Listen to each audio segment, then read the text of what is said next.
하나님은 우리가 이 복음의 영광 속에 살기를 원하십니다. 복음의 영광은 그리스도의 영광이죠. 복음은 그리스도이시니까요. 그리고 영광은 하나님의 영광이고 영원한 영광인 것을 보게 됩니다. 디모데전서 1장 11절을 보게 되면 이 교훈은 내게 맡기신 바 복되신 하나님의 영광의 복음을 따릅니다. 이 복음은 복된 복음이고 또 하나님의 영광의 복음이라고 말씀을 하고 있습니다. 이 세상이 제공해주는 영광은 오래가지 않습니다. 대단히 화려해 보이고 대단히 매력적이지만 오래가지 않는 게 특징이고요. 또 굉장히 많은 걸 주는 것 같지만 결코 붙잡을 수 없게 만드는 것이 세상의 영광인 것을 보게 됩니다. 지난 주간에 인터넷 신문을 보니까 중국의 최대의 높은 고위 장성이 스스로 목숨을 끊었죠. 장량이라고 하는 장군인데요. 대단했던 그런 장성 중에 하나이죠. 근데 이제 시진핑이 이제 정권을 잡으면서 이제 그 전에 있었던 주석들의 그런 부패들을 이제 끌어내서 이제 새로운 시대를 열어가는 것을 보게 되는데, 그 공산세계 안에서 권력을 잡은 자들은 상상을 초월하는 권력과 부패를 하는 것을 보게 됩니다. 그 당시에 전 부주석에 있던 시차이 허우라는 사람은 이 군 장성들을 세우는데 얼마나 막대한 권력을 발휘하고 그리고 뇌물을 받았는지, 나중에 그가 뇌물로 받은 물품만 트럭 12대 분량이었다고 그럽니다. 나중에 이제 끌려가서 그분의 뇌물들을 조사하는데 뇌물을 카운트하는 데만 일주일이 걸렸다고 그럽니다. 근데 그렇게 그가 모았던 그런 물질들을 써보지도 못한 채 감옥에서 죽었습니다. 시진핑이 들어온 다음에 지금 장성 가운데 스스로 목숨을 끊은 사람만 8명입니다. 이번에 장영 장군 8번째거든요. 앞으로도 얼마나 많은 사람들이 스스로 입었던 영광의 옷을 벗을지 가히 짐작이 되는 것입니다. 이렇게 세상에 주는 영광은 굉장히 화려해 보이지만 오래가지 않고 쉽게 퇴색하고, 그리고 그가 받은 영광 때문에 무참하게 몰락해버리는 것들을 보게 되죠. 그러나 예수님이 주신 약속들은 다르죠. 예수님이 주신 생수의 복음이라는 것은 우리에게 영원히 목마르지 아니하는 것과 함께 그리고 영생을 주는 거죠. 영생은 영원한 생명이고요. 하나님 우리에게 주신 것들은 영원한 것인데, 이 영원한 영광의 특징은 뭐냐면 사라지지 않는다는 거죠. 우리는 이 영혼이라는, 우리 그리스도인들은 영원한 세계의 관심과 영원한 생명에 대한 관심을 가진 분들이 모였고, 그 영생을 주시는 그리스도가 기독교의 핵심이잖아요. 이 영혼이란 단어가 굉장히 무겁고도 영화로운 단어죠. 왜냐하면 이 영원한 것은 변질되지 않고 부패하지 않고 사라지지 않고 흔들리지 않고 그리고 영혼이 남아있는 것이기 때문이죠. 근데 생수의 복음이라는 것은 우리에게 영원한 구원의 약속을 주실 뿐만 아니라 영원한 능력을 얻게 하신 것임을 보게 되는 거죠. 지난주에 이제 제가 생수의 복음에 대한 말씀을 드렸고요. 오늘은 생수의 복음은 놀라운 능력으로 역사한다는 것을 보여드리고 싶습니다. 로마서 1장 16절을 보게 되면 내가 복음을 부끄러워하지 아니하노니 이 복음은 모든 믿는 자에게 구원을 주시는 하나님의 능력이 됨이라. 먼저는 유대인에게요 그리고 헬렌에게로다. 이 능력이라는 말씀에 좀 초점을 맞추는 게 좋습니다. 마귀는 세상에서 무서운 능력을 가지고 움직이는데, 마귀의 능력은 사람들을 멸망시키는 능력이고 황폐케 만드는 능력이고 죄를 짓게 만들어서 몰락시키고, 그리고 존귀한 하나님의 백성들마저도 부끄럽게 만드는 것이죠. 그러니까 무너뜨리고 죽이고 멸망시키고 파괴하고 이 모든 것들은 마귀가 주는 능력의 특징인 것입니다. 근데 많은 사람들이 마귀에게 속죠. 왜냐하면 마귀가 처음 보여주는 것은 놀라운 쾌락과 화려함을 보여주기 때문인 것입니다. 그러나 복음이 우리에게 보여주는 능력은 살리는 능력이고 우리를 존귀케 만드는 능력이고 가정을 세우고 공동체를 세우고 한 민족을 세우는 그리고 열방을 복되게 하는 그런 능력인 것을 보게 됩니다. 이 능력의 근원지는 하나님이시죠. 그러니까 모든 걸 파괴하는 능력의 근원지가 마귀라면, 사탄이라면 우리로 하여금 진정한 구원과 우리로 하여금 참된 즐거움과 우리 존재를 아름답게 만드는, 가정을 복되게 만드는, 교회를 복되게 만드는 능력의 근원지는 하나님이시죠. 모든 능력은 하나님께로 왔잖아요. 역대상 29장 12절을 보게 되면 부와 기가 주기로 말미암고 또 주는 만물의 주제가 되사 손에 권세와 능력이 있사오니 모든 사람을 크게 하심과 강하게 하심이 주의 손에 있나이다. 사실 부와 기도 하나님께로부터 온 거죠. 근데 그 부와 기가 하나님에 의해서 또 하나님의 뜻 안에서 쓰여지게 되면 정말 놀라운 거죠. 네, 요셉처럼 또 다니엘처럼 다윗처럼 하나님 주신 부와 기를 하나님의 영광을 위해서 또 사람을 살리는 데 쓴다면 그건 너무 좋은 것이죠. 오늘 이제 그 생수의 강, 이게 복음이라는 것은 그 스펙트럼이 얼마나 위대하고 영원하고 우주적이고 놀라운지 이게 한 말씀으로 설명하기 어려워요. 사실은요. 너무너무 놀라운 거기 때문에 그리고 이것은 우리의 삶 가운데 너무나 입체적으로 그리고 깊고 넓고 풍성하게 역사하기 때문에 한마디로 설명하기 어렵지만 그러나 이 복음이 오늘 어떻게 능력으로 역사하는가를 생수를 통해서 우리가 좀 공부하면 좋겠습니다. 첫째로 생수의 능력은 치유의 능력이라는 거죠. 오늘 8절을 보시게 되면 그가 내게 이르시되 이 물이 동쪽으로 향하여 흘러 아라바로 내려가서 이게 아라바라는 말의 뜻은 불모지 또는 광야 그런 뜻을 가지고 있죠. 바다에 이르니 이 흘러내리는 물로 그 바다의 물이 되살아나리라. 이제 지리적으로 보면 사해를 의미하는데요. 사해를 죽은 바다라고 표현하는데 이 물이 내려가서 되살아나리라. 여기 보면 그 물이 becomes fresh라는 말을 썼는데요. 원어에 보게 되면 이게 되살아난다는 표현이 치료하다는 뜻이에요.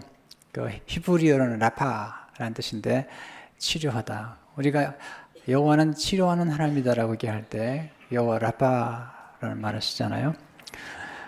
예수님께서 십자가에 돌아가시면서 우리를 치료하시는 놀라운 생수, 그 생수 중에 하나가 보혈인데요. 그 보혈을 넣으셨죠. 이사야 53장 5절을 보게 되면 그가 찔림은 우리 허물 때문이요 그가 상함은 우리의 죄악 때문이라. 그가 징계를 받음으로 우리는 평화를 누리고 그가 채찍에 맞음으로 우리는 나음을 받았도다. 채찍에 맞으셨다는 거죠. 치료라는 것은 단순하게 육신만 치료하는 게 아니고요. 땅도 치료해야 되고요. 땅이 병들었잖아요. 물도 치료해야 되죠. 엘리사가 한 번은 이제 그 물이 병들어서 이게 소산을 잘 되지 못하는 그 강을 이제 치료하는데 그 강의 근원에 가서 소금을 뿌립니다. 그러면서 이제 소금이 그 강을 치료하는 것들을 보게 되는데요. 또 가정이 병들 수도 있고요. 또 우리 인생이 병들 수도 있는 거죠. 또 공동체가 병들기도 하고. 그러니까 그런 면에서 이제 하나님의 치료가 놀라운 것인데 이 이 생수가 어떻게 역사하는 거 보면요. 생수가 이르는 곳마다, 생수가 접촉하는 곳마다. 그러니까 생수가 어디로 흘러갈 것인지는 하나님이 정하신 거고요. 근데 주로 흘러가는 곳이 보면 병든 바다, 그리고 황폐해진 땅, 여기에 이제 흘러가서 거기서 이제 치료하고 회복을 시키는 것을 보게 되는데요. 이르는 곳마다 reach out, 그 다음에 touch, 물이 이렇게 접촉되는 곳마다 놀라운 역사가 나타나는 거죠. 생수가 접촉하는 곳마다 치유의 능력이 나타납니다. 생수의 능력은 접촉의 능력이죠. 생수이신 예수님과 접촉하는 순간 치유의 능력을 경험하게 됩니다. 마귀는요, 하나님께서 고안하신 가운데 가장 아름답고 가장 성스럽고 그리고 가장 우리를 행복하게 만드는 것들을 아주 나쁘게 만들어버려요. 원래 접촉이라는 것은 굉장히 중요한 거죠. 하나님과 우리와의 접촉, 또 부부 간의 접촉, 부모의 자녀 간의 접촉, 성도 간의 접촉은 굉장히 중요한 건데 이런 접촉들을 아주 나쁘게 만들어서 나쁜 접촉으로 만들어서 그 성스럽고 그리고 우리를 치유하는 접촉마저도 못하게 만드는 거죠. 요즘은 뭐 접촉하면 큰일 나잖아요. 막 그냥 소송당하고 막 엄청난 일이 많이 벌어지기 때문에 이제는 아예 두려우니까 아무것도 접촉하지 않으려고 그러는데 이게 이제 마귀가 가진 전략들이죠. 여러분, 접촉이 없으면 병듭니다. 어린아이들 가운데 접촉이 없기 때문에 접촉의 결핍으로 병든 아이들이 있습니다. 이건 통계적으로 나오게 됩니다. 마릴린 먼로 같은 경우는 가장 그녀에게 고통스러웠던 것은 그를 따뜻하게 진심으로 접촉해주는 분이 없었다는 겁니다. 그러니까 사랑은 접촉에서 오는 것인데 접촉의 결핍. 우리는 이제 교회에 와서 예배를 드리면서 하나님의 임재를 접촉하게 되고 하나님의 말씀이 여러분을 지금 접촉하고 있는 거죠. 접촉은 꼭 육체적인 거 맺는 게 아니죠. 언어의 터치. 네. 아름다운 말은 영혼의 골수가 된다는 거죠. 우리 영혼을 치유한다는 거죠. 그러니까 우리 언어의 접촉이 굉장히 중요하거든요. 말씀의 접촉이 중요하고 성령의 접촉이 중요한 거죠. 예수님께서 이제 나병 환자를 고치시는데 한신병 환자를 만나시는데 구약은 나병 환자는 불결해요. 그래서 나병 환자도 불결할 뿐 아니라 나병 환자를 만지는 사람도 불결해집니다. 그래서 나병 환자는 길을 지나가다가 건강한 사람들을 만나면 소리를 칩니다. 불결이요. 그래서 오지 말라는 거죠. 근데 예수님께서 나병 환자를 터치하시죠. 그랬더니 깨끗해집니다. 마가복음 1장 41절 42절에 보면 예수께서 불쌍해서 손을 내밀어 그에게 대시며 이르시되 Jesus reached out his hand and touched the man. 이게 놀라운 거죠. 예수님께서 나병 환자를 이렇게 터치하신 거죠. 깨끗한 바다를 하신지 곧 나병이 그 사람에게서 떠나가고 깨끗해진지라. 두 가지 접촉이 있었죠. 하나는 이제 예수님의 몸이 접촉되면서 이제 예수님 몸에서 능력이 나갔고요. 또 하나는 언어의 접촉이죠. 내가 원하노니 깨끗함을 받으라. 이것은 예수님은 전능하신 하나님이신데 천지를 만드실 때 말씀으로 천지를 만드셨기 때문에 예수님이 말씀하시면 이루어졌잖아요. 그러니까 성경에 보면 하나님의 말씀을 보내사 우리를 치유한다고 그러잖아요. 예수님이 말씀으로 치유하시는 거죠. 그렇기 때문에 예수님이 말씀에 접촉이 있는 순간 치유가 되고요. 예수님이 육체적으로 손을 대셨을 때 치유가 되죠. 왜냐하면 예수님 몸 안에는 능력이 있기 때문이에요. 혈류병을 12년 동안 앓으면서 계속 하혈을 했던 여인이 얼마나 고통스럽겠어요, 사실은요. 그리고 그 당시 혈류병도 불결하다고 봤기 때문에 그 혈류병 앓는 여인과 접촉에도 불결하게 되는데 이 여인이 모험을 합니다. 왜냐하면 혈류병 앓은 채 누구를 접촉하면 그 접촉된 사람도 불결해지는 건데 이분이 소문을 들은 거죠. 예수님의 옷자락만 만져도 혈류가 나을 거라고 믿었는 거죠. 그래서 예수님의 겉옷을 만지죠. 누가복음 8장 44절을 보게 되면 예수의 뒤로 와서 그의 옷가에 손을 대니 혈류증이 즉시 그쳤더라. 다른 성경에 보면요, 혈류의 근원이 치료되었더라. 46절에 보면 예수께서 이르시되 내게 손을 댄 자가 있도다. 이는 내게서 능력이 나간 줄 아미로다 하신대. 자, 여기서 이제 우리 깨닫는 것은요, 우리 안에 능력이 있는 반면에 우리는 밖에 있던 어떤 능력이 우리에게 왔을 때 우리가 치유되는 거죠. 인간은 하나님이 결핍한 존재로 만들어놨어요. 그래서 누구나 다 결핍되어 있어요. 우리는 늘 결핍 속에 살아가는 거예요. 왜냐하면 물을 안 마시면 결핍되어 있고요. 음식도 먹어야 되죠. 하루만 지나도 우리는 목말라 하죠. 또 정서적인 결핍이 되어 있기 때문에 우리는 사랑한다는 말을 듣지 못하면 우리 인간의 영혼과 정서는 점점 말라가는 거죠. 사랑한다는 말, 또는 칭찬과 위로, 인정의 말, affirmation, 그걸 받아야만이 아주 건강해지는 거예요. 우리는 음식만 먹고 살 수 없잖아요. 음식도 먹어야 되고 물도 마셔야 되지만 또 영혼은 영혼의 양식을 먹어야 되죠. 늘 결핍하게 돼 있어요. 그런 까닭에 스스로가 자존하지 않아요. 그건 아직 어리석을 뿐만 아니라 그건 어려운 거죠. 지식도 스스로가 만드는 게 아니잖아요. 교육을 받잖아요. 교육을 받죠. 말씀도 받죠. 성령도 받죠. 그렇기 때문에 우리가 이런 이제 살아가면서 이 삶의 근본적인 원리를 알아야 됩니다. 그렇기 때문에 지금 우리 안에 없는, 스스로가 존재할 수 없는 어떤 생명의 능력이 필요할 때는 그 생명의 능력을 가진 분에게 가까이 가야 되겠죠. 접촉하기 위해서는 항상 가까이 나가야 합니다.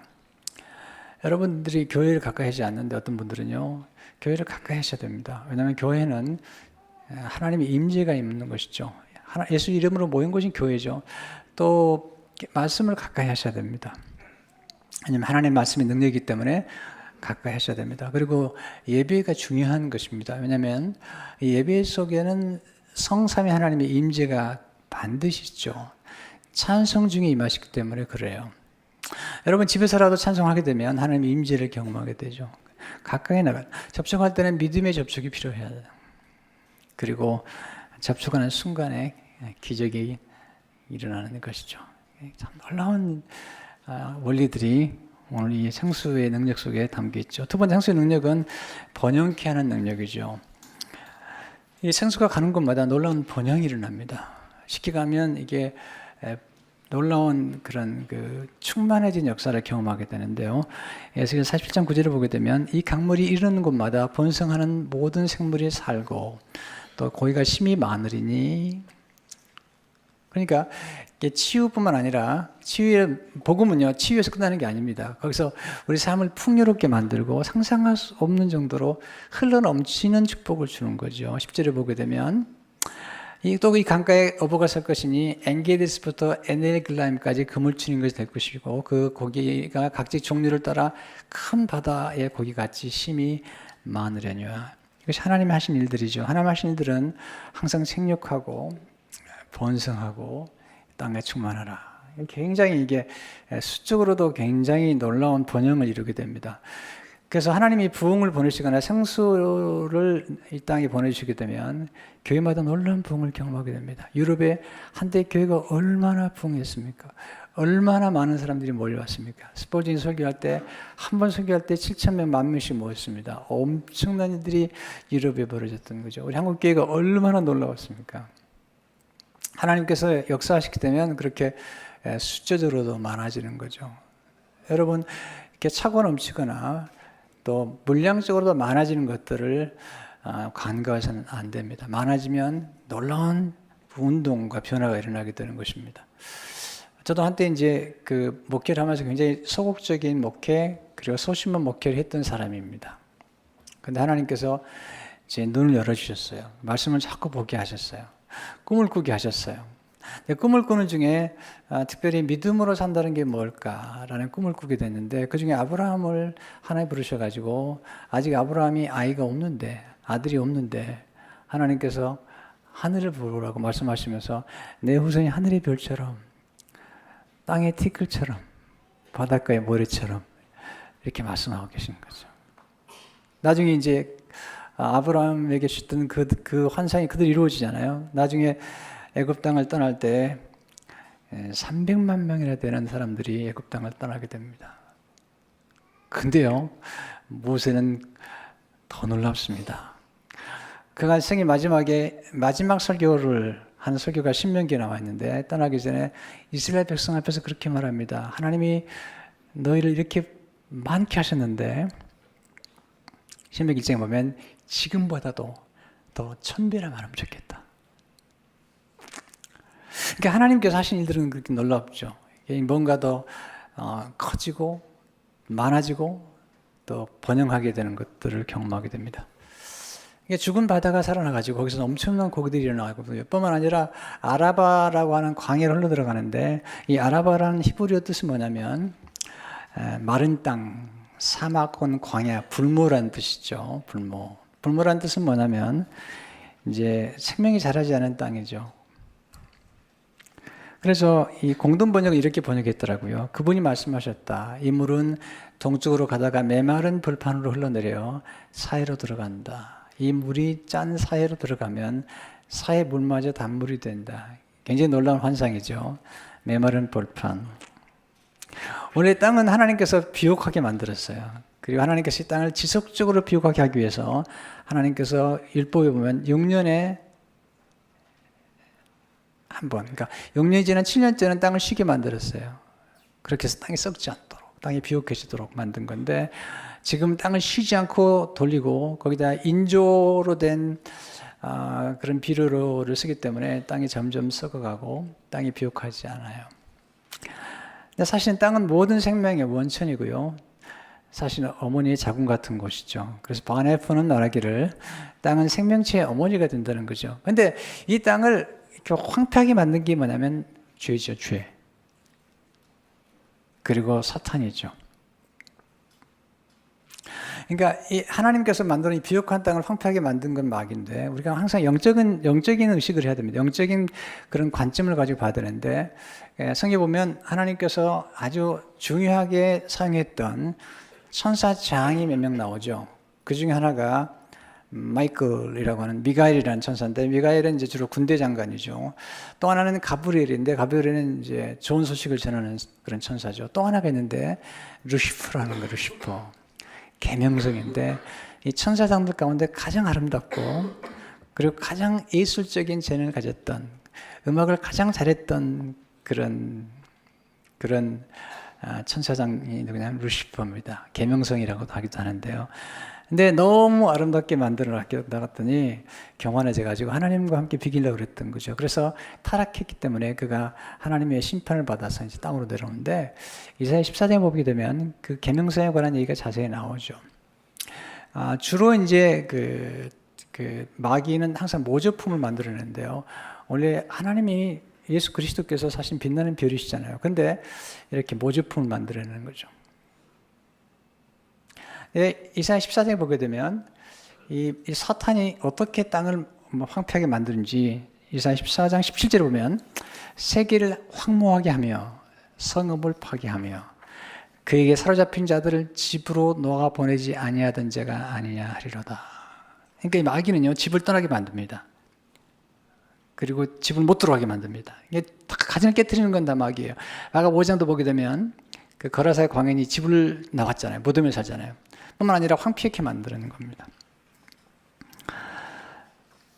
마귀가 역사하게 되면 그렇게 모든 게 황폐해지고 모든 게 불모가 되는 거죠. 그런데 성령, 그 생수의 강이 임하고 생수의 비가 임하게 되면 모든 게 아름다워집니다. 모든 게 풍성해지는 거죠.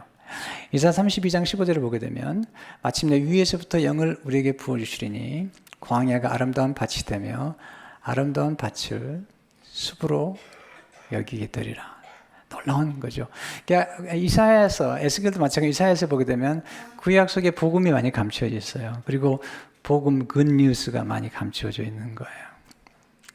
근데 그게 보게 되면 이 복음이라는 건 우리를 아름답게 만들어죠.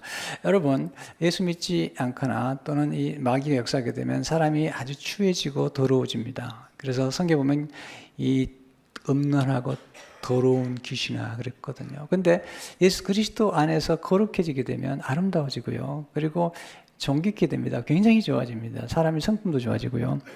그래서 아름다움이 찾아오는데 이사야 35장 1절 2절을 보게 되면 광야와 메마른 땅이 기뻐하며 사막이 백합화 같이 피어 즐거워하며 무성하게 피어 기쁜 노래를 즐거워하며 레바논의 영광과 갈멜과 샤론의 아름다움을 얻을 것이라. 그것들이 여호와의 영광 곧 우리 하나님의 아름다움을 부르러다. 예수님께서 오시게 되면 이런 일들이 놀랍게 벌어지고요. 이사야에서 보게 되면 이제 예수님이 오셔서 전했던 좋은 아름다운 소식에 대한 얘기가 나오는데 이사야 40장 9절을 보게 되면 아름다운 소식을 시온에 전하는 자요. You who bring good tidings to Zion. 이게 이 good tiding이라는 말이 원래 good news 똑같은 거죠. 높은 산으로 아름다운 소식을 예루살렘에 전하는 자요. 이 good news가 이미 구약에 감추어져 있는 거죠. 그 면모가 구약이 드러나지 않았지만 이제 우리 예수 그리스도께서 오셔서 이미 우리에게 복음을 주셨고 복음으로 우리가 오셨기 때문에 이제 우리는 그 전모를 알고 있는 거죠. 그러면서 이사야 40장에서 아름다운 소식이라고 얘기하면서 41장 그 다음 장에 보면 17, 18절에 이렇게 말씀하고 있죠. 가련하고 가난한 자가 물을 구하되 물이 없어서 갈증으로 그들이 혀가 마를 때 나 여호와가 그들에게 응답하겠고 내가 헐벗은 산에 강을 내며 골짜기 가운데 샘이 나게 하며 광야가 못되게 하며 마른 땅이 샘 근원이 되게 할 것이며 예수님께서 오시게 되면 이런 놀라운 일이 벌어지는 거고 또 이사야 53장에 가게 되면 예수님 십자가에서 죽으심으로 우리를 치유하시고 우리를 구원하시는 진정한 복음의 스토리가 전개가 되는 것을 보게 됩니다. 세 번째 생수의 능력은 풍성한 열매를 맺게 하는 능력이죠. 하나님 열매를 찾으시잖아요, 우리에게.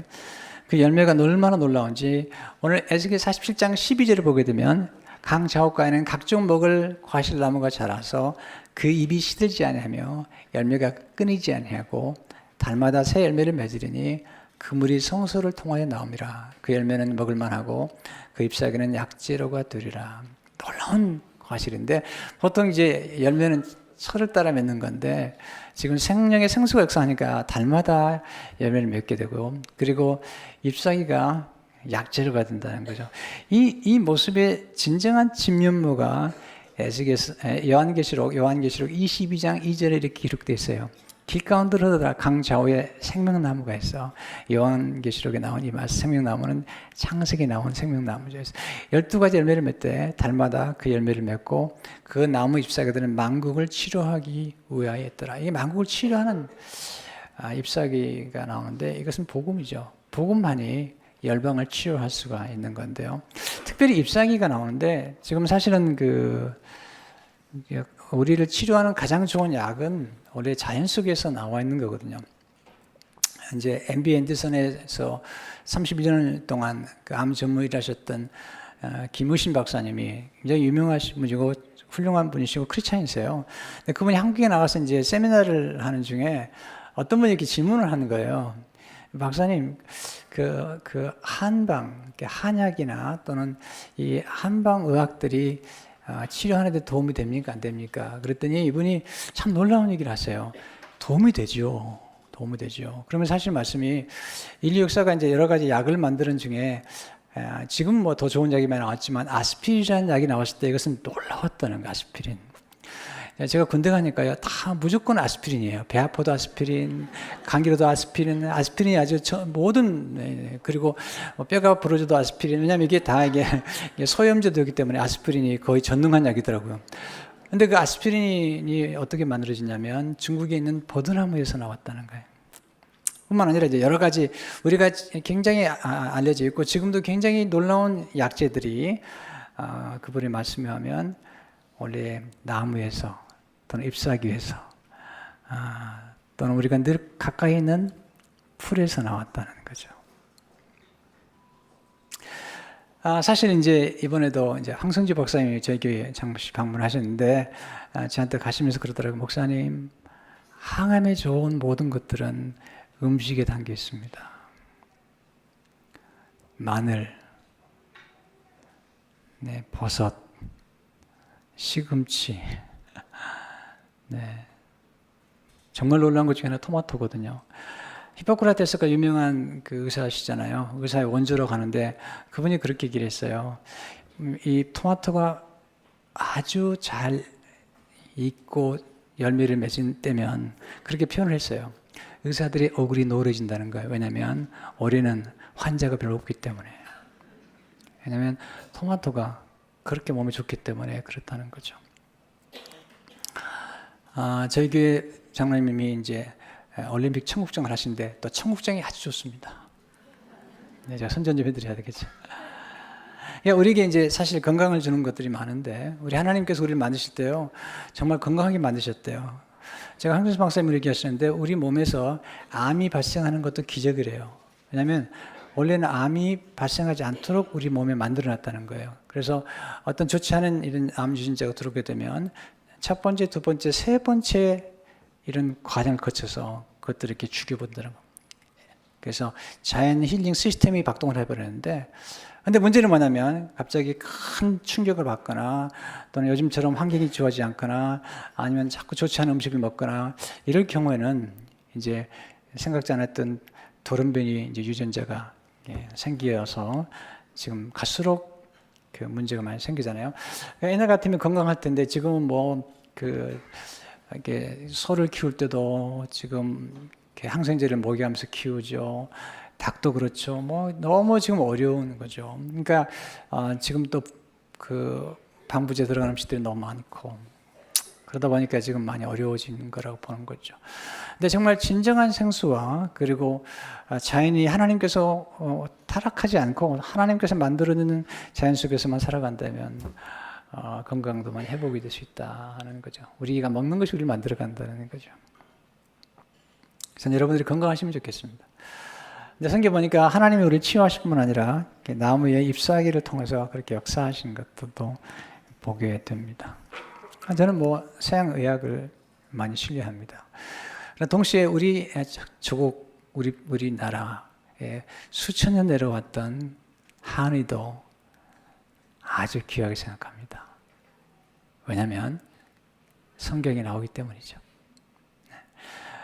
그런 면에서 성경에서 나오는 원리들을 잘 이해하게 되면 도움이 되잖아요. 주님도 환자를 고칠 때 침을 뱉으셨거든요. 그 침 속에도 놀라운 원리가 있는 거죠. 또 히스기야를 고칠 때 무화과로 고치잖아요. 그러니까 하나님이 하신 일들이 여러 가지인데 그런 원리들을 좀 우리가 이해할 필요가 있다 생각이 드는 것입니다.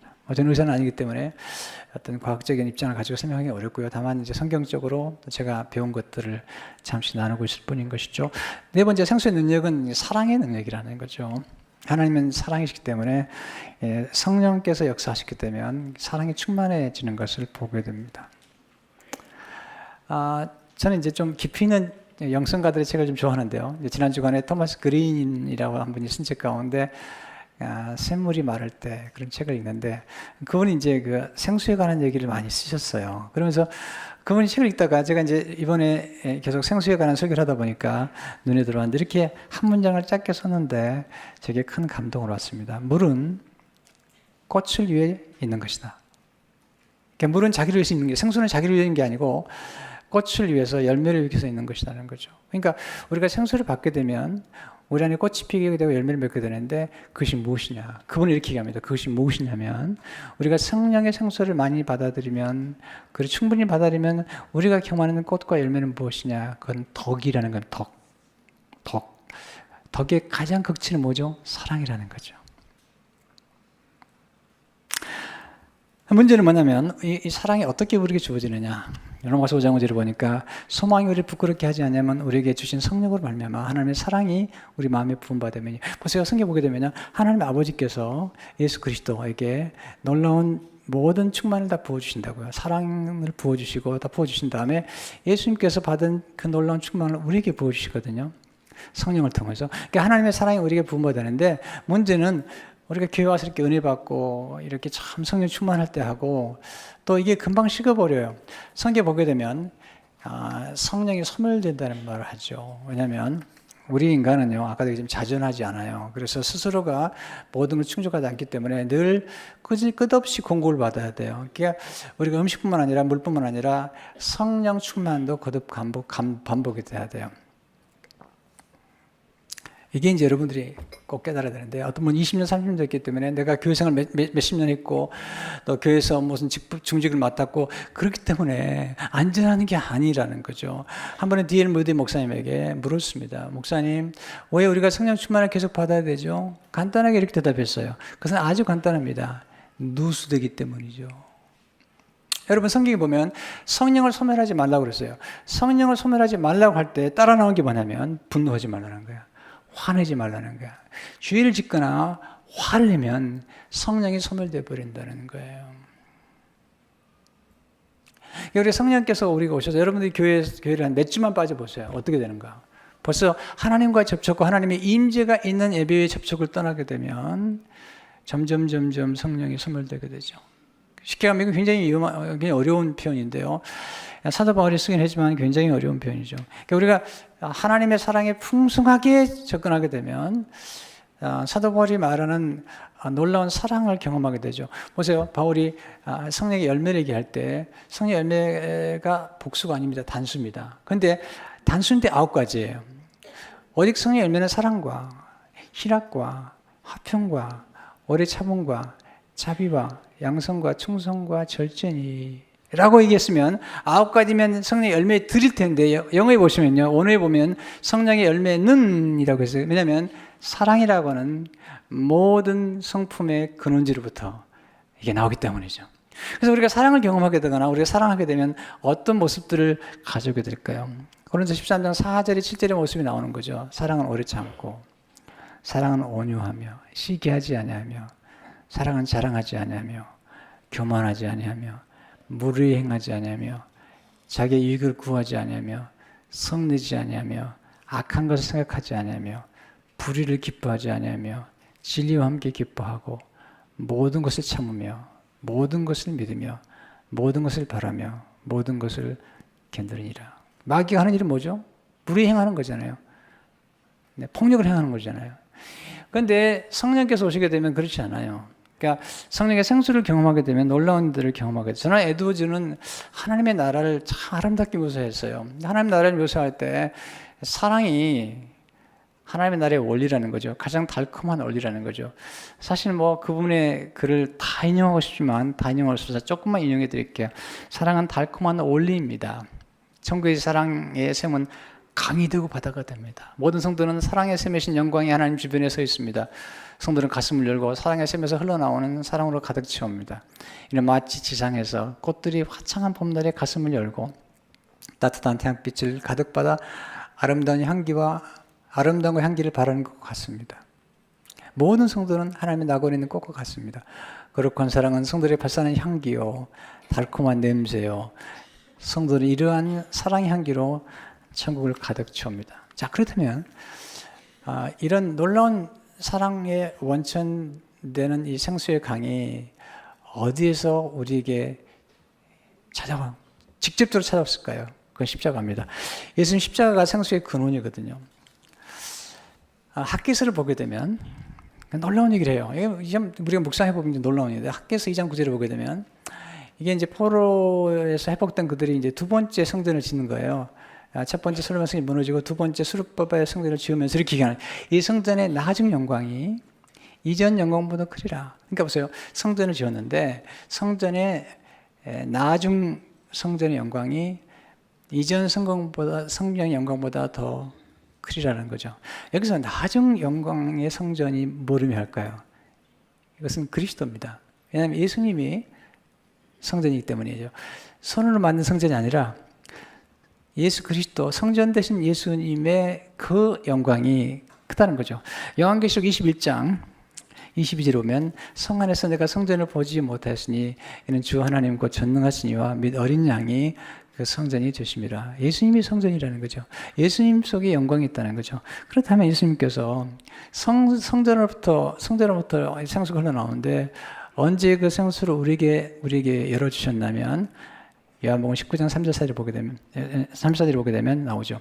그중 한 군이 창으로 옆구리를 찌르니 곧 피와 물이 나오더라. 예수님 십자가에 돌아가실 때 예수님 몸에서 생수가 흘러나왔어요. 예수님 몸이 성전이신데 흘러나오는 거죠. 근데 예수님이 십자가에서 하나님께 맞았거든요. 그래서 예수님이 깨어지신 거죠. 그래서 생수를 주신 거죠.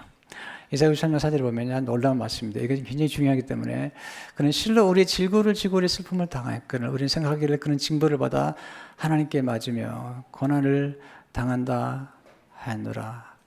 하나님께 맞았다. 징벌을 받으셨다. 원래 예수님은요 하나님께 맞으면 안 되는 분이세요. 왜냐하면 완전한 분인데요. 누구 때문에? 우리 때문에 맞은 거죠. 우리 때문에. 우리의 죄를 대신 담당하시고 우리 때문에 맞으셨는데 거기서부터 피가 쏟아진 건데요. 이게 맞았다는 말, 이게 그 히브리어에 보면 나카라는 말인데 이게 중요한 단어이기 때문에 설명합니다. 나카라는 히브리 단어는 치다, 때리다, 상처를 입히다, 죽이다는 뜻을 가지고 있죠. 여기 나오는 나카라는 말과 출애굽기 17장 5절 6절에 나오는 이 치다는 말이 똑같은 낙하에서 나와요. 여호와께서 모세에게 이르시되 백성 앞을 지나서 이스라엘 장로를 데리고 나일강을 치던 내 지팡이를 손에 잡고 가라. 내가 호렙산에 있는 그 반석 위 거기서 내 앞에 서리니 너는 그 반석을 치라. 그것에 물이 나오리니 백성이 마시리라. 모세가 이스라엘 장로들의 목전에서 그대로 행하니라. 저는요, 이 출애굽기 안에 담겨진 복음 앞에 너무나 큰 감동과 그리고 충격을 받았어요. 왜냐하면 모세에게 하나님께서 물이 필요한 이스라엘 백성에서 반석을 치라고 그럴 때 그 반석을 칠 때 하나님께서 말씀하시기를 반석을 치라고 말씀하셨는데 반석을 치려면 하나님을 쳐야 돼요. 왜냐하면 보세요. 6절에 보시면요. 그 반석 위 거기서 내 앞에서 하나님이 말씀하시기를 그 반석 위 거기서 내 앞에 서리니 그리고 그 반석을 치라는 거죠. 그러니까 반석을 치려면 하나님을 쳐야 돼요. 하나님 치지 않으면 반석을 칠 수가 없는 거죠. 하나님을 쳐야지 반석을 치는 거죠. 반석을 쳤더니 물이 쏟아진 거죠. 이 반석을 치는데 이 반석 위에 선 그분이 누구죠? 바로 그리스도세요. 그리스도께서 이미 그런 경험을 하신 거죠. 그리고 이미 반석이 되신 거죠. 근데 놀라운 사실은요, 이 반석에서 물이 나왔는데 그냥 졸졸 나온 게 아니에요. 시편 78편 15, 16절을 보니까 광에서 반석을 쪼개시고 매우 깊은 곳에서 나오는 물처럼 풍족하게 맛이 가셨으므로 또 바위에서 시내를 내사 물이 강같이 흐르게 하셨어요. 그렇기 때문에 300만 명이 먹은 거예요. 근데 예수님께 십자가 돌아가시면서 이 반석이 누구냐는 거죠. 고린도 10장 4절을 보니까 다 같은 신령한 은혜를 맞았으니 이는 그들을 따른 신령한 반석으로부터 맞았음에 그 반석은 곧 그리스도시니라. 근데 예수님 십자가 돌아가시며 그 반석이 끼어지시면서 하나님이 치셨거든요. 모세가 반석을 친 것처럼 모세가 반석 위에 계신 하나님을 친 것처럼 하나님이 반석을 쳤어요. 예수 그리스도를 치심으로써 그래서 뭐가 쏟아졌냐면 스가랴 13장 1절을 보니까 그날의 죄와 더러움을 씻는 셈이 딸 족속과 예루살렘 주민을 위하여 열리리라. 예수님 몸의 십자가에서 죄와 더러움을 씻는 셈이 열려가지고 전 인류를 깨끗하게 한 거예요. 여러분 이건요 놀라운 복음이죠. 왜냐하면 우리는 스스로가 깨끗할 수 없어요. 여러분 그릇이 더러워지면 반드시 세제를 써야 됩니다. 물과 세제를 써야 되는 것처럼 우리 인간이 더러워지면 스스로가 깨끗게 할 수 없어요. 그러면 예수 그리스도만 흘러나오는 보혈과 생수가 필요한 거죠. 어디서 나왔죠? 그 십자가라는 거죠. 그 십자가로부터 나온 우리는 자꾸 십자가를 찬양하고 십자가의 보혈을 찬양하는 이유는 뭐냐면 십자가가 하나님의 사랑의 진원지기 때문이에요. 하나님을 사랑하셔서 우리 대신 아들을 죽이시고 아들을 치셨어요. 그리고 우리를 구원하신 거죠. 여러분 이게 생수의 비밀이고 복음의 비밀인데 복음의 능력은 우리를 치유하고 우리를 번영하게 드라이브하게 만드는 거예요. 그냥 뭐 치유하는 정도가 아닙니다. 우리로 하여금 풍성한 생명을 누리게 할 뿐만 아니라 우리를 아름답게 만들고 우리로 하여금 풍성한 열매를 맺게 할 뿐만 아니라 우리의 삶 가운데 사랑으로 충만하도록 만들어주는 거죠. 우리 힘으로 하는 게 아니에요. 인간의 힘으로는 사랑을 꾸준히 할 수 없어요. 영원하신 하나님의 사랑을 우리가 받을 때만이 가능한 거예요. 여러분 사랑해보면요 인생이 너무너무 충만해지는 거예요. 성경이 이렇게 말씀하죠. 서로 좋아하라고 말씀하지 않았어요. 서로 사랑하라는 거예요. 심지어 이렇게 말씀하시죠. 원수까지 사랑하라. 제가 목회 초기에는요 미숙해서 호불호가 많았어요. 누굴 좋아하고 누굴 좀 싫어하고 이런 게 많았는데 지금은 이제 좀 나이도 들고 그리고 조금 이제 사람이 괜찮아지면서 네, 호불호가 없어졌어요. 내가 좋아하지 않은 사람도 사랑하는 법을 깨달았어요. 주님 말씀하셨어요. 서로 좋아하라고 말씀하신 적이 없어요. 서로 사랑하라. 심지어는 원수까지 사랑하라는 거죠. 그래서 제가 지금 목회에서 굉장히 자유를 경험하는 거 뭐냐면 저를 싫어하는 사람도 제가 사랑하는 법을 배웠어요. 나를 싫어하는 사람도 내가 좋아할 수 없는 사람도 내가 사랑하는 법을 배웠어요. 놀라운 사실은요. 나를 싫어한다고 하는 사람도 내가 사랑하다 보니까 그 사람도 내가 좋아지더라는 거예요. 이게 참 놀라운 원리예요. 놀라워요. 여러분들이 분명히 저하고 지금 신앙생활 하실 분들이 오해해서는 안 될 것은 여러분 모두를 사랑합니다. 그리스도 사랑으로. 네. 여러분이 저를 좋아하지 않아도 저는 사랑하는 법을 배웠습니다. 어떻게? 복음만이 가능한 겁니다. 하나님은 우리로 하여금 영원한 영광, 영원한 사랑, 풍성한 사랑을 경험하기 원하시는데 이게 생수로 가능한 겁니다. 그리스도만이 인류의 소망입니다. 예수님에게서 흘러나온 이 사랑의 생수만이 우리를 아름답게 만들고 리프레시, 유쾌하게 만들고 우리 가정과 자녀를 지키는 유일한 보루인 것입니다. 이 복음으로 승리하시기를 주 이름으로 축원합니다. 하나님 아버지 감사합니다. 오늘 주신 말씀으로 양식을 삼고 하나님의 놀라운 복음의 능력 안에 살아가도록 도와주시고 마귀의 능력이 아니라 우리를 살리고 우리를 아름답게 만들고 우리를 번영케 하는 성령의 능력을 따라 살아갈 수 있도록 축복해 주옵소서. 예수 이름으로 기도합니다. 아멘.